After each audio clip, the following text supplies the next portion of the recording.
sedang di Masjid Gede Kauman, salah satu masjid paling bersejarah di Yogyakarta. Masjid ini bukan hanya sebagai tempat ibadah umat muslim, tetapi juga sebagai simbol harmoni budaya Jawa dan nilai-nilai Islam. Terletak di sisi barat alun-alun utara, masjid ini memiliki sejarah panjang yang erat kaitannya dengan Kesultanan Yogyakarta. Hari ini kita akan menelusuri sejarah, arsitektur, dan perannya dalam kehidupan masyarakat Yogyakarta. Masjid Gede Kauman didirikan pada tahun 1773 Masehi atas perintah Sultan Hamengkubuwono I. Pembangunannya dirancang oleh Kiai Wiryokusumo, arsitek utama Kesultanan. Masjid ini sengaja dibangun di dekat keraton untuk menegaskan hubungan yang erat antara agama dan kekuasaan pada masa itu. Kemudian, jika kita melihat dari luar, Masjid Gede Kauman memiliki bentuk yang sangat khas.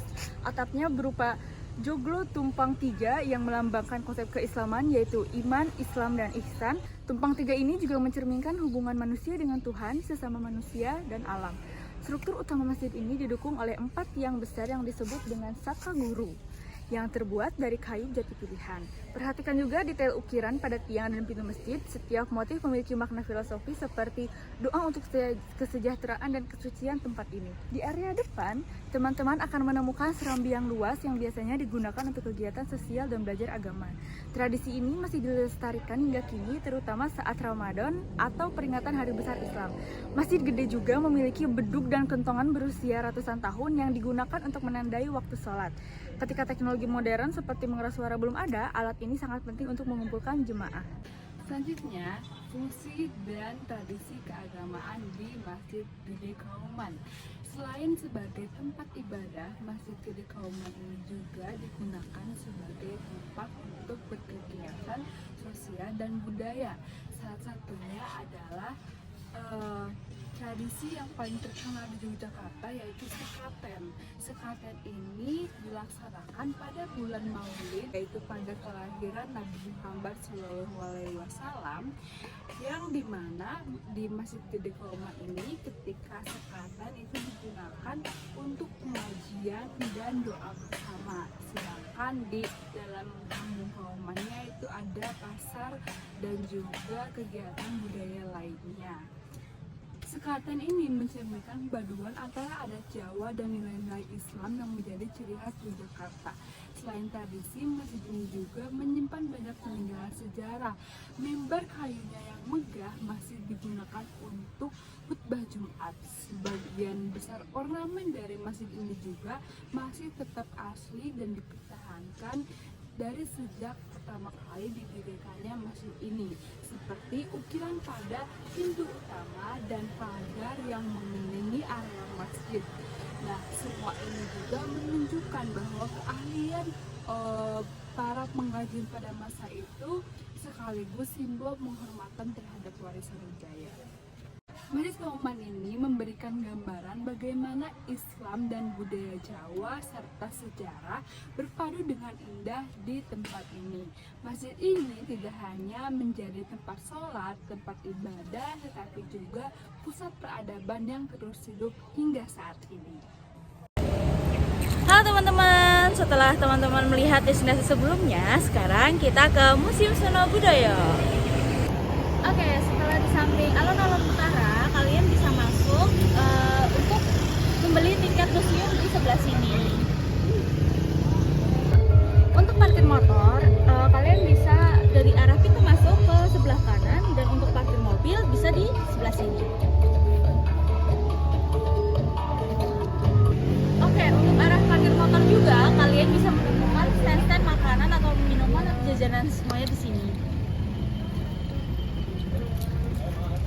Oke, jadi Museum Sono Budoyo merupakan salah satu museum yang digunakan sebagai pusat pelestarian budaya Jawa yang didirikan pada tanggal 6 November 1935, yang mana didirikan oleh Java Institute. Java Institute ini merupakan sebuah lembaga yang bertujuan untuk memajukan seni budaya Jawa, Madura, Bali, dan juga Lombok. Nah, Museum Sono Budoyo ini memiliki lebih dari 30.000 karya yang menyimpan tentang budaya dan sejarah, yang menawarkan berbagai koleksi seni, artefak mulai dari wayang kulit, wayang golek, batik, keris, dan juga benda-benda kuno lainnya. Begitu kita melangkahkan kaki masuk ke depan, kita akan melihat bangunan dengan arsitektur Jawa, yang mana di dalamnya ini terdapat pameran khusus, kemudian ada wahana interaktif, terus juga ada wisata edukatif yang berisi tentang budaya-budaya yang ada di Indonesia. Selain itu, di sini juga terdapat perpustakaan yang bisa teman-teman akses untuk lebih mempelajari budaya yang ada di Indonesia. Sekian.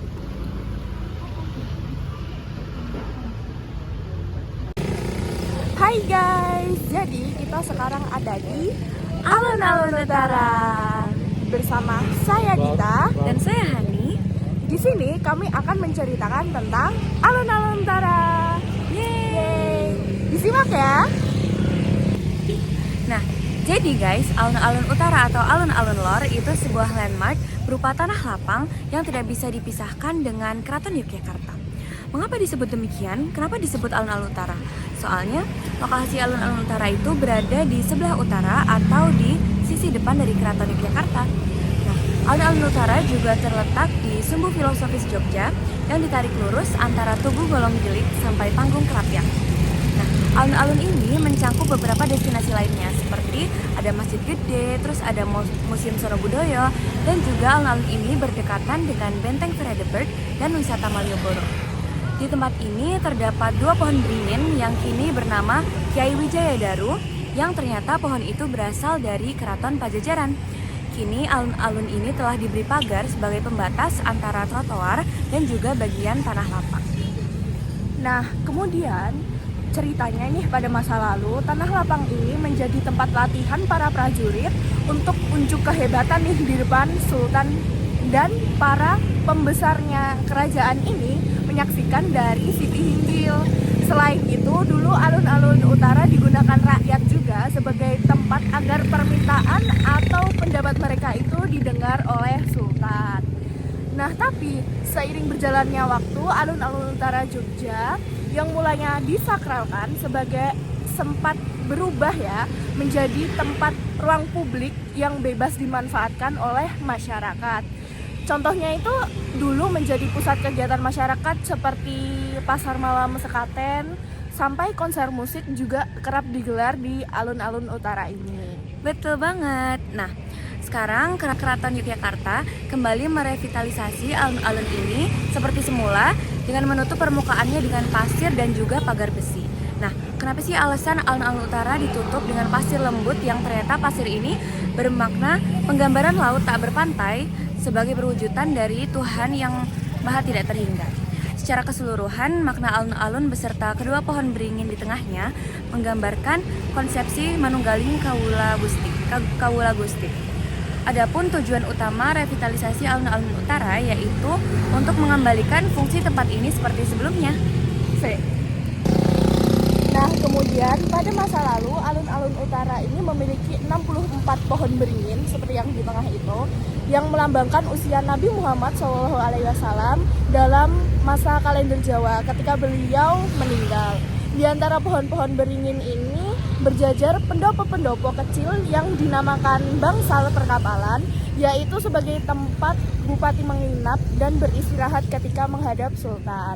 Nah, ada juga nih 2 bangsal pengurakan di pinggir sisi utara, yaitu tempat ngurak atau mengusir warga yang tidak taat pada aturan mereka, dan juga sebagai tempat untuk penyimpanan senjata. Selanjutnya ada juga 2 bangsal yang bernama Bangsal Balimangu yang mengapit gerbang menuju Masjid Gede sebagai tempat untuk pengadilan agama. Nah, kemudian sebagai bagian dari wilayah keraton, alun-alun utara ini juga menjadi salah satu wilayah yang sakral di mana tidak sembarang orang diperkenankan untuk memasukinya. Untuk masuk ke alun-alun utara sendiri ini, seorang harus memperhatikan aturan-aturan yang wajib dipatuhi. Ini ke pos nggak? Pokoknya di pos dulu ya, nanti yang ngedit tolong. Kemudian aturan tersebut tidak boleh menggunakan kendaraan. Kemudian tidak boleh menggunakan alas kaki, mau itu sendal atau sepatu, dan tidak boleh bertongkat, serta tidak boleh mengembangkan payung. Nah, hal ini dilakukan sebagai wujud penghormatan kepada Raja Keraton, yaitu Sri Sultan Hamengkubuwono. Pos ya. Bentar, sabar. Nah, jadi setiap kegiatan di alun-alun utara itu mereka semua harus mengantongi minimal 3 izin ternyata. Pertama, dari Keraton Jogja sebagai pemilik tempat harus memberikan izin terlebih dahulu. Maka setelahnya pemerintahan dan kepolisian baru akan memberikan izin. Nah gitu guys ceritanya. Gimana? Tertarik nggak? Gimana? Tertarik kan? Pasti kapan-kapan lagi. Bye bye. Halo Halo, teman-teman, teman-teman. Sekarang kita lagi di Keraton Keraton Yogyakarta. Yogyakarta. Buat teman-teman yang masih asing sama keraton, kita cari tahu yuk. Yang pertama, apa sih itu keraton? Keratonnya Yogyakarta Hadiningrat atau lebih dikenal sebagai Keraton Yogyakarta adalah istana resmi Kesultanan Yogyakarta yang terletak di kota Yogyakarta yang didirikan pada tahun 1755 oleh Sri Sultan Hamengkubuwono I. Istana ini merupakan hasil perpecahan Mataram Islam yang melahirkan dua kerajaan, yaitu Kerajaan Yogyakarta dan Surakarta. Istana ini juga berfungsi sebagai kediaman Sultan dan keluarganya, serta pusat budaya dan sejarah Jawa. Selanjutnya, fungsinya. Keraton ini memiliki beberapa fungsi. Salah satunya ialah kediaman Sultan, yaitu tempat tinggal Sultan dan keluarganya. Lalu selanjutnya pusat budaya atau pelestarian seni dan tradisi Jawa, termasuk seni pertunjukan. Lalu ada museum, yaitu tempat menyimpan koleksi sejarah dan pusaka. Dan yang terakhir, sebagai tempat upacara resmi atau lokasi untuk berbagai upacara dan perayaan.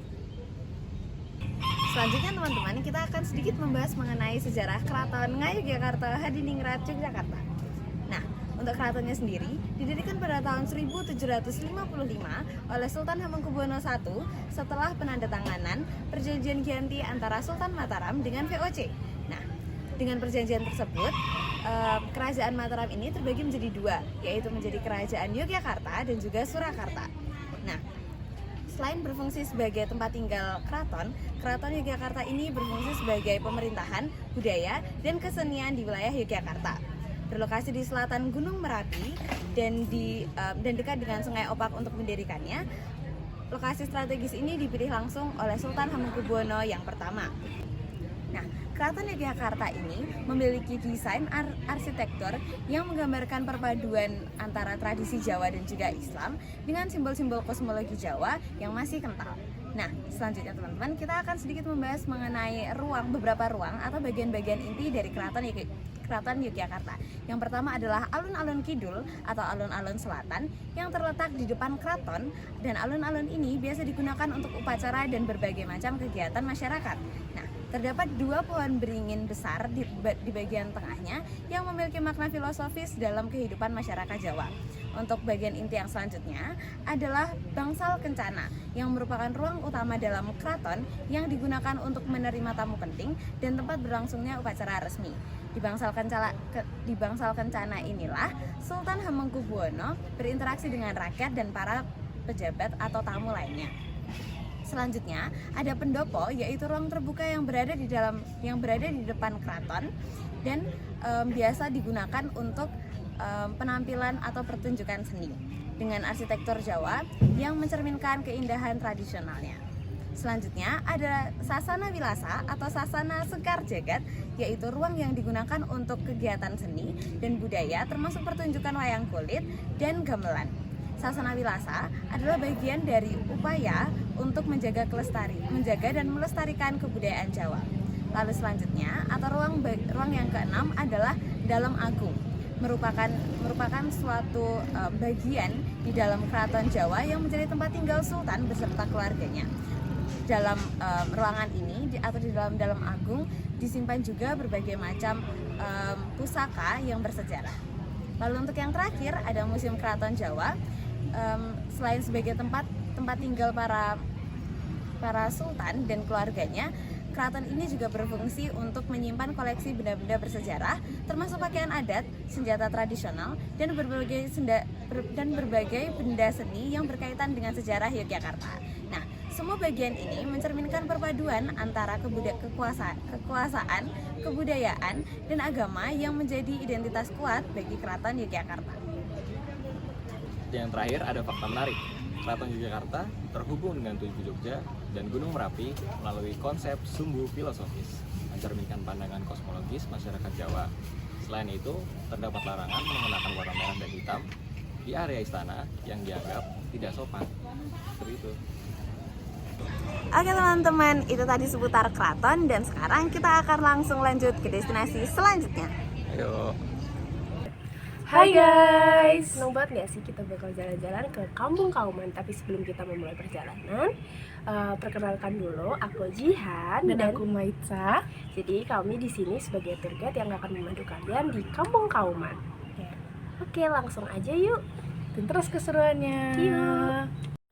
Oke guys, jadi Kampung Kauman ini merupakan salah satu kampung bersejarah yang punya banyak cerita menarik di kota Yogyakarta. Nah, Kampung Kauman ini bukan cuma tempat tinggal biasa nih guys, tapi juga saksi perkembangan Islam yang ada di kota Yogyakarta sejak zaman Sultan Hamengkubuwono pertama. Nah, ada yang tahu belum sih kenapa sih namanya Kauman? Belum. Oke, aku akan jelaskan sedikit ya. Jadi nama Kauman ini diambil dari kata kaum yang punya arti itu kelompok masyarakat muslim. Nah, kenapa dinamakan begitu sih? Ada yang tahu nggak? Enggak. Oke, jadi kenapa dinamakan Kampung Kauman? Karena kampung ini dulunya adalah tempat tinggal para ulama, penghulu, dan abdi dalam Keraton Yogyakarta yang tugasnya itu mengurus keagamaan di Yogyakarta. Nah, jadi sejak awal Kampung Kauman ini udah jadi pusat aktivitas Islam yang ada di kota Yogyakarta. Oke, salah satu hal yang unik di sini adalah lorong-lorong yang kita bisa lihat, lorong-lorong yang ada di Kampung Kauman. Nah, ada nih ceritanya kenapa dibikin lorong-lorong ini. Jadi lorong-lorong sempit ini sengaja dibuat untuk alasan keamanan. Jadi kalau ada pihak musuh yang datang itu akan sulit nih cari karena kan lorong-lorongnya sempit, jadi menyusahkan mereka untuk menyerang di area sini. Dan selain itu juga lorong sempit ini juga mencerminkan nilai kesederhanaan dan kebersamaan masyarakat yang ada di Kampung Kauman. Selanjutnya akan dijelaskan oleh Maitza mengenai arsitektur dan batik yang ada di Kampung Kauman. Dadah. Nah, seperti yang telah disampaikan oleh Jihan, selain arsitektur kampung yang menarik, kehidupan di sini juga kaya dengan tradisinya, di mana warga Kampung Kauman dikenal aktif menjaga tradisi Islam seperti pengajian, perayaan hari besar Islam, dan juga belajar Al-Quran. Nah, saat bulan Ramadan, kampung ini semakin hidup, di mana suasananya ini menjadi ramai dengan kegiatan ibadah dan juga tradisi berbuka puasa bersama. Oh iya, ada lagi yang spesial dari Kampung Kauman, yaitu seni batiknya, di mana kampung ini terkenal sebagai salah satu sentra batik di Yogyakarta. Nah, batik Kauman ini biasanya mempunyai corak yang khas dengan motif-motif sederhana seperti motif geometris dan juga motif-motif tumbuhan yang melambangkan yang berkaitan dengan ajaran Islam. Nah, bagi teman-teman yang ingin membeli batik, di sini tempatnya. Terus yang aku suka dari Kampung Kauman ini adalah bagaimana tradisi lama masih hidup di tengah perkembangan zaman yang ada. Jadi di sini kita nggak cuma belajar sejarah, tetapi juga bisa merasakan suasana masyarakat yang guyup, hangat, dan juga sederhana. Jadi Kampung Kauman ini bukan cuma tempat tinggal, tapi juga untuk warisan budaya yang terus dijaga dari generasi ke generasi. Seperti itu teman-teman. Nah, gimana nih, menarik banget kan cerita dari Kauman ini? Kalau misalnya ada pertanyaan, bisa banget untuk tanya ke aku dan juga ke Jihan. Sampai jumpa di tour selanjutnya. Terima kasih. Halo teman-teman, sekarang aku udah ada di titik 0 km Yogyakarta. Nah, ada yang tahu nggak sih sejarah tentang titik 0 km ini? Nah, titik 0 km Yogyakarta terletak di Gondomanan, Yogyakarta, yang kerap dikunjungi oleh wisatawan karena lokasinya yang strategis dan berdekatan dengan berbagai tempat wisata lainnya. Titik 0 merupakan pusat kota Yogyakarta karena menjadi titik penghubungan jarak dari kota Yogyakarta ke berbagai daerah yang lain. Nah, titik 0 juga berhubungan dengan perkembangan kota Yogyakarta. Selain menjadi pusat perhitungan jarak, area sekitar titik 0 juga menjadi pusat kehidupan sosial dan budaya. Nah, selain itu di sekitar titik 0 Yogyakarta terdapat Jalan Malioboro, Pasar Beringharjo, Monumen Serangan Umum 1, Museum Benteng Frederberg, Taman Pintar, Alun-Alun Utara, Keraton Yogyakarta, Museum Sono Budoyo, Gedung Agung, dan bangunan-bangunan peninggalan Belanda lainnya seperti Kantor Pos Indonesia, Bank Indonesia, dan Gedung BNI 1946 Yogyakarta.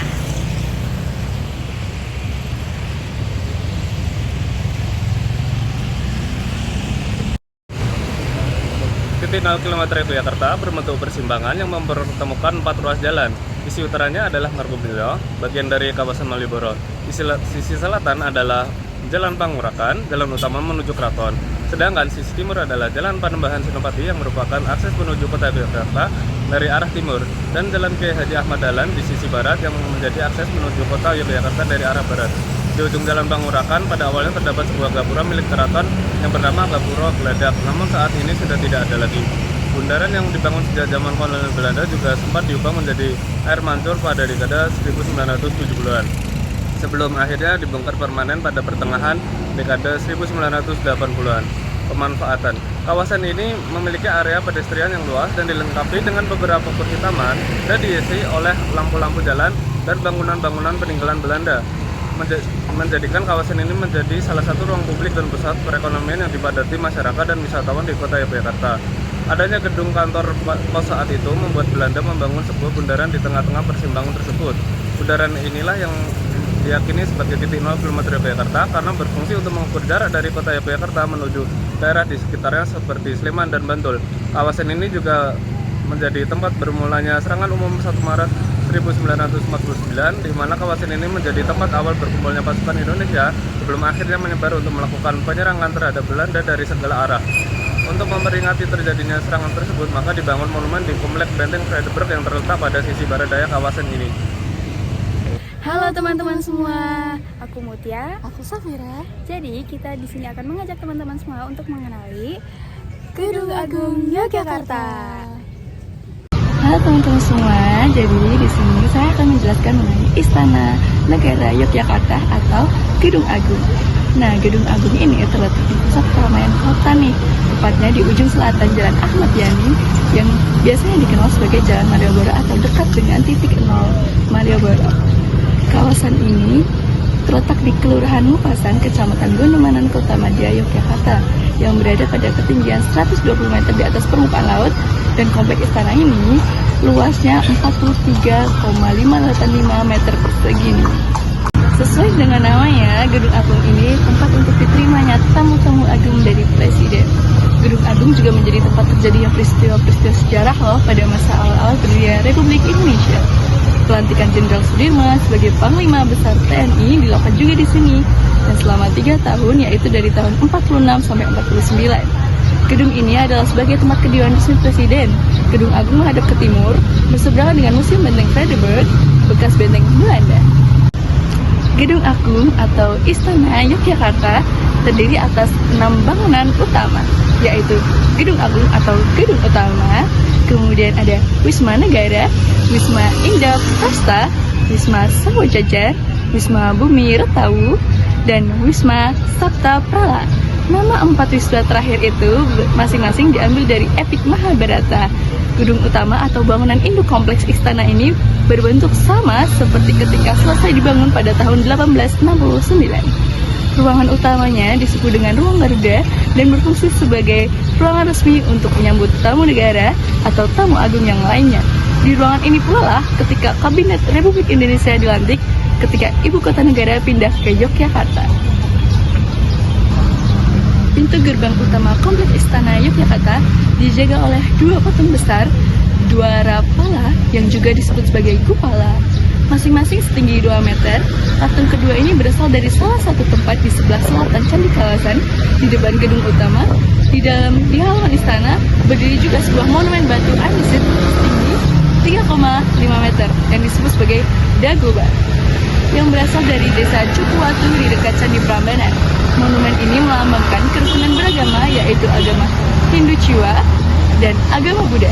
Agama Hindu Ciwa melambangkan dengan lingga yang menopang stupa sebagai lambang agama Buddha.